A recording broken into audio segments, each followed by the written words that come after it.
जब हमने एलिमेंट का नेम देना, किसका नेम देना है, जब हमने एलिमेंट का नेम देना है तब हमने उसके शुरू में कुछ नहीं लिखना, डायरेक्ट हमने सिर्फ क्या दे देना है, h1 दे देना है। Got it.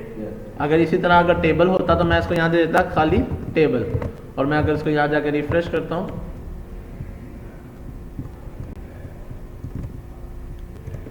तो उसने टेबल का बैकग्राउंड कलर चेंज कर दिया। बात समझ आ गई ना कि इंटरनल सीएसएस में ओनली टैग नेम देंगे। दूसरी चीज़ हमारे पास क्या आती है क्लास, अगर हमने आईडी को देना तो उसके लिए हम हैश लगाएंगे। क्या लगाएंगे, हैश ABC, और ये मैंने बॉडी ओपन कर दी, इसको मैं कहता हूँ बैकग्राउंड कलर रेड दे देता हूँ। Got it. और नीचे मैंने 2 को ABC आईडी दी हुई है, ये मैंने रिफ्रेश किया, दोनों का कलर चेंज हो गया। ओके। और लास्ट हमारे पास क्या आ जाता है, क्लास। क्या आ जाता है, अब H2 को जाके या मैं TH को जाके, ठीक है, TH को जाके मैं क्या दे देता हूँ, क्लास दे देता हूँ वाव की। ओके।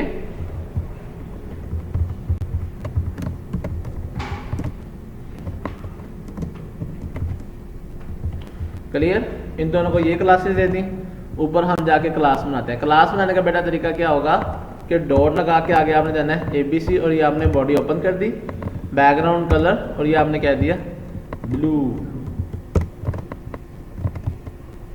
रिफ्रेश किया,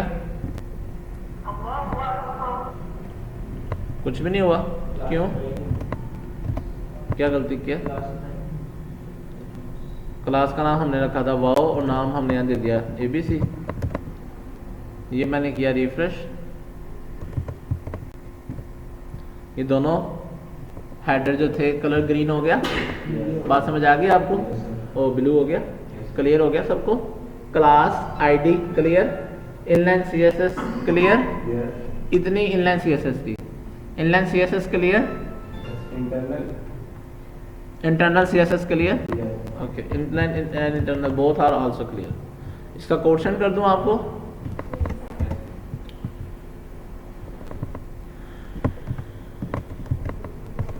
बेसिक टेबल सब समझ आ गई, लेकिन फर्क बता दो दोनों में।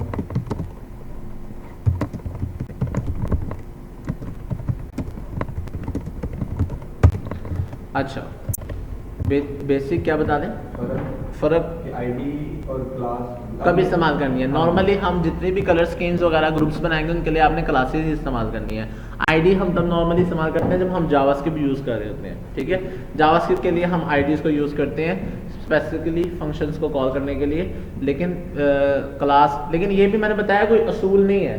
ठीक है, या क्या पता कहीं ना कहीं असूल अवेलेबल हो, ये रूल्स हमारा नॉलेज लैक हो, ये भी पॉसिबल है। ठीक है, लेकिन मेरा जो मानना है वो ये है कि जिस चीज़ के ऊपर आपकी बेस्ट ग्रिप है आप उसको फॉलो करें, आप आईडी को यूज़ करें क्लास को, लेकिन आपको क्लास को करना चाहिए।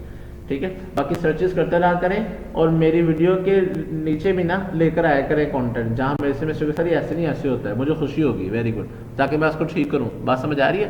ये काफ़ी क्वेश्चन हमने देखिए, लेक्चर को क्वेश्चन पे छोड़ना है ना कि आंसर पे। नॉलेज शुरू कर रहे हैं हम, ख़त्म नहीं कर रहे। बात समझ आ रही है, वेरी गुड, थैंक यू। अब हम वापस चले अपने टेबल के पास। अच्छा, कुछ मिक्स हो गया चीज़ें बच्चे, आपको इशू आ रहा है? अच्छा, ओके, यहाँ तक क्लियर है सबको? टेबल कॉन्सेप्ट क्लियर हो गया, इंटरनल सीएसएस क्लियर हो गई, आगे चले। अच्छा, अब आगे जो हमारे पास एक आपका होमवर्क आता है, मैं उसका ओवरव्यू देता हूँ आपको, आप उसको खुद देखिएगा सारे। जो अब आपके ये टॉपिक आ रहे हैं सारे, इसमें जो एक कन्फ्यूजन है वो मैं क्लियर कर देता हूँ, फिर अगर आप अलाउ करेंगे तो मैं आपको लिस्ट का टॉपिक पर आऊँगा, वरना जैसे आप कहते हैं। ठीक है,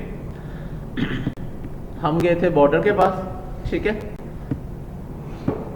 टेबल के बॉर्डर्स लगाने के लिए क्लास, बॉर्डर में हमारे पास क्या आया था कि इस तरह से बॉर्डर अप्लाई करना है। अब ये देखो उसने ये क्या किया, अब आपको समझ आ रही है क्या लिखा हुआ है? ये उसने इनलाइन सीएसएस, इंटरनल सीएसएस की है, सॉरी इंटरनल सीएसएस की है, और उसके अंदर उसने क्या किया है, table comma TH comma TD। इससे आपको क्या पता चला कि हम एक साथ 3 टैग को भी कैसे जोड़ सकते हैं कोमास के साथ। क्लियर? और सबको उसने बॉर्डर दे दिया 1 पिक्सल सॉलिड ब्लैक। करके देखें इस चीज़ को। एक तो पहले मैं इसको रिफ्रेश कर देता हूँ, हमारे पास सिर्फ अपना टेबल रह गया। ठीक है, और इसी तरह यहाँ पर कुछ क्लासेस थी, इनको भी मैं रिमूव कर देता हूँ।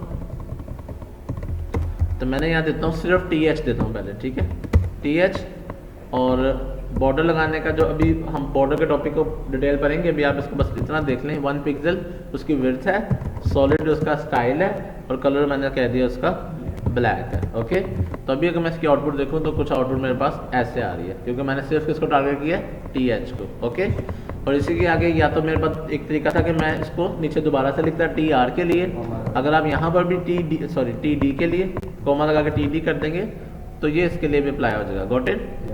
और आगे चलते हैं, अगर मैं इसको किसके लिए कर लूँ, होल टेबल के लिए भी दे दूँ तो ये कुछ इसकी आउटपुट हो जाएगी हमारे पास ऐसे। Got it. तीनों बिहेवियर समझ आ गए। अच्छा, यहाँ पर एक आपको बॉडी भी प्रॉपर्टी भी मिल जाएगी और बॉर्डर के टॉपिक में भी मिल जाएगी, बॉर्डर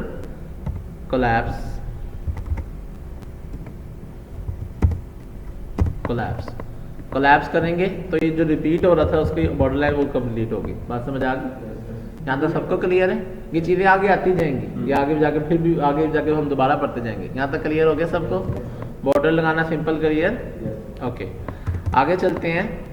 अगला टॉपिक हमारे पास जो आता है बॉर्डर के बाद, बॉर्डर सबको पता चल गया, और ये ऐसे बॉर्डर अब आपने बनाने भी हैं। रेडियस दिया हुआ है, थोड़ा सा मैं आपको इसकी प्रैक्टिस का काम दूँ क्योंकि अब आपको 2 छुट्टियाँ हैं। ठीक है,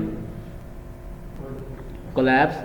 अच्छा, उसके बाद आपने बॉर्डर कोलैप्स कर दिया हमने। ठीक है, उसके बाद बॉर्डर रेडियस उसके ये राउंड कर देगा उसके सर्कल्स को। ठीक है, उसके कॉर्नर्स को इस तरह से भी हम बना सकते हैं कि सारे बनाएंगे ना। यहाँ पर क्या किया उसने, उसका बॉर्डर का स्टाइल चेंज कर दिया। जहाँ पर मैंने ये लिखा हुआ था ना सॉलिड, ये देखो यहाँ सॉलिड लिखा हुआ था ना, इसको मैंने कह दिया अगर डॉटेड। ठीक है, तो अब आप आउटपुट देखिएगा क्लास, ये डॉटेड आ गया। ठीक है, अगर आप इसको डिटेल में अच्छे से पढ़ने की क्यूरियोसिटी हो रही है तो आपने क्या करना है, CSS के टॉपिक में जाना है, क्योंकि हमने लर्निंग रोकनी नहीं है अपनी। यहाँ पर जाके ये बॉर्डर का टॉपिक है। ठीक है, CSS में बॉर्डर का टॉपिक पढ़ा हुआ है, इसको ये आप डिटेल में पढ़ें, आपको सारा समझ आएगा। बात समझ आ रही है? इसमें उसने एक ये देखो सारी चीज़ें बताई हुई हैं। ठीक है बेटा, उधर फोकस ना करो, ये आपको मिल जाएगा सारा कुछ। ठीक है, काइंडली।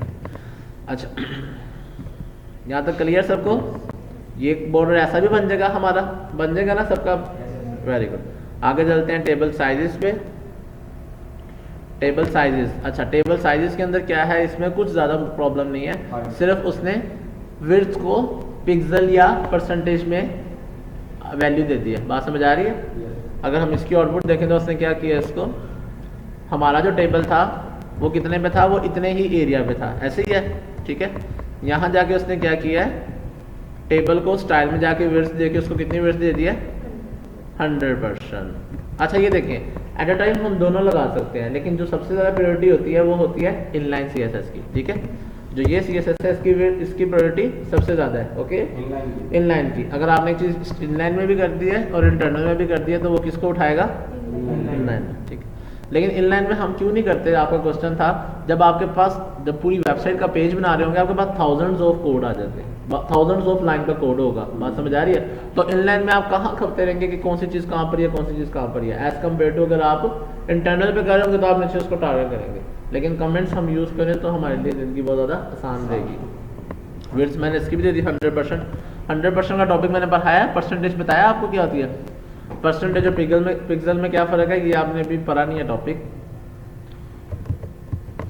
वो जो आपने पढ़ा था वो ये देखिए, 100% का मतलब होता है कि जितना स्क्रीन का साइज होगा ना, तुम अपनी विड्थ को उतना कर लेना एज कम्पेयर टू पिक्सल। अगर मैं पिक्सल में दूंगा तो वो अपना साइज बस उतना ही रखेगा, स्क्रीन छोटी हो बड़ी हो जैसी मर्जी हो।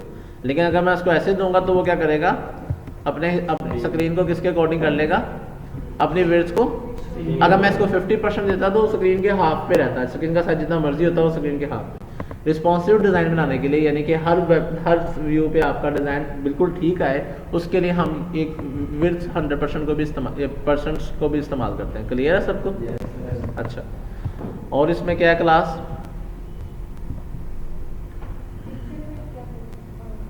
सॉरी क्लियर हो गया, कोई बात नहीं। साइजेस समझ आ गए सबको? ऐसे आप किसकी विड्थ 70% कर दें किसी स्पेसिफिक TH की तो उसका डिज़ाइन ऐसा आ जाएगा। बात समझ आ गई है ना? इसी तरह टेबल रो को भी आप कर सकते हैं, उसके लिए आप किसी स्पेसिफिक TR की हाइट दे दें 200 पिक्सल। बात समझ आ गई? तो वैसे आ जाएगा। ये क्लियर? आगे टेबल हेडर्स के पास जाते हैं। हेडर्स ये देखें, अगर आप इस तरह के टेबल बनाना चाह रहे हैं तो इसके लिए हम सिर्फ क्या करेंगे, TH इस्तेमाल करेंगे और तो इसने कुछ नहीं किया हुआ। नहीं। बात समझ आइए। अगर आपने वर्टिकल टेबल हेडर बनाने हैं तो उसने क्या किया, यहाँ पर